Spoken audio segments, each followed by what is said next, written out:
Hey, this is Carson Steele. You're watching PreMICtions. What's up, guys? It's Jadon Jones with the Mick Network, and with me, as always, I have Drew Matchett.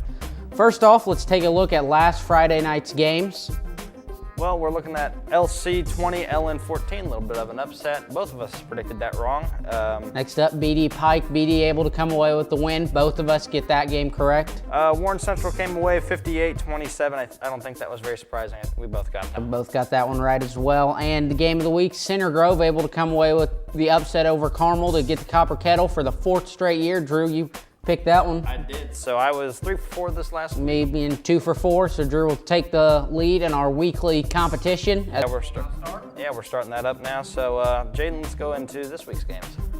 First off, you have the 1 and 2 Pike Red Devils traveling to Carmel to take on the 6th-ranked Greyhounds. I'm looking at Carmel to pull away with this one. Even though that they lost this last week, they're legitimately a good team. So that was just an upset no one really saw coming. Carmel's going to pull away with Pike. Pike got destroyed this last week, and BD is a lower ranked team than Carmel, so I think Carmel's definitely going to come away. Yeah, I have to agree with everything you say. Carmel coming off a loss will want to get back on their winning ways, so I think they're going to be able to take away a dominating home win to show the state that they're still up there to compete. And next up, you have 5th-ranked Center Grove taking on 4th-ranked Ben Davis. This is going to be a tight game. I'm going to be honest. I really don't even know which way to lean here. Both of these teams are legitimately good, and I really don't even know which way are you going to lean on this one. I'm going to have to go with Center Grove. I think they've definitely got a huge win over Carmel last week, and I think they're going to be able to carry that momentum, go on to beat Ben Davis with another, some say, upset. You know, I think I have to lean Ben Davis. I mean, at the beginning of the season, we were talking about how the lost talent was definitely going to affect Ben Davis' season. But so far, it hasn't seemed to affect them that much, except for the loss to Avon. Besides that, I think Ben Davis can pull away with the Center Grove. And next up, you have 8th-ranked Lawrence Central heading to Warren Central to take on the top-ranked Warriors. This will be Warren's first time at home this season, and Warren's got a great fan base, I think, and Warren's overall a better team, so I think Warren's going to pull away with this one. And the thing that we do have to watch, David Bell was suspended this last game.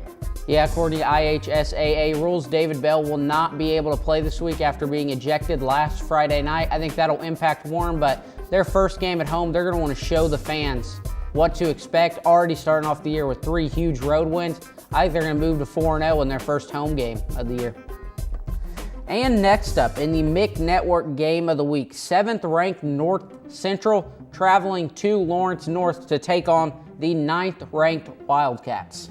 So both of these teams are 2-1 this season, and both of them are coming up out of last season looking better than they were. And this is honestly another tough decision because we're looking at North Central, who lost to Warren Central this last week, and we're looking at Lawrence North, who lost to LC last week. And these teams, it could go either way. It honestly could go either way, but I'm putting my chips on LN. Last Friday night, North Central was capable of scoring points against Warren, just not enough. I think they're going to be capable of scoring even more against Lawrence North, so I think Liam Thompson's going to lead the Panthers to a huge conference win. You know what? Good point. I'm flipping. I'm going to go North Central. I'm flipping over. Liam Thompson is a good quarterback. He is a good quarterback. You highlight him, 660 passing yards, being 4th in the state. And looking down here, you also have his wide receiver, Trayvon Elliott, with 244 receiving yards. That's 16th in the state. And I think not having, on Ellen's side, not having anybody up there statistically, I think that's going to hurt them. So, yeah, I think North Central. Yeah, a lot of talent across the conference as you look. Warren Central quarterback Jadon George, after last Friday throwing for over 400 passing yards and 7 touchdowns, now moved up to 2nd in the state in passing with 820 pass yards. Romeo Elliott staying in the top 5 is 464 rushing yards, good enough for 4th in the state. David Bell now up to top receiver in the state, 410 receiving yards. Highlight Ben Davis, quarterback and wide receiver. Trent Gibson, Dominic Day.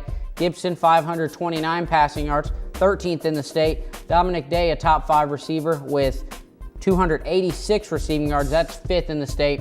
And then you go to Lawrence Central, Bryce Anderson, 395 rushing yards, good enough for top 10 in the state, as he is 10th when it comes to the respective rushing yards?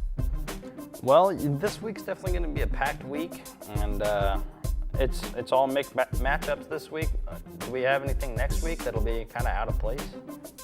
No, I think you look at the rest of the season, I think it's mixed matchups, conference play for the rest of the respective weeks until the last week.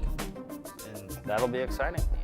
So a lot of going to be good conference play within the next few weeks, but that's all we have here. Make sure to tune in to the MIC Network Game of the Week this Friday night as the North Central Panthers take on the Lawrence North Wildcats.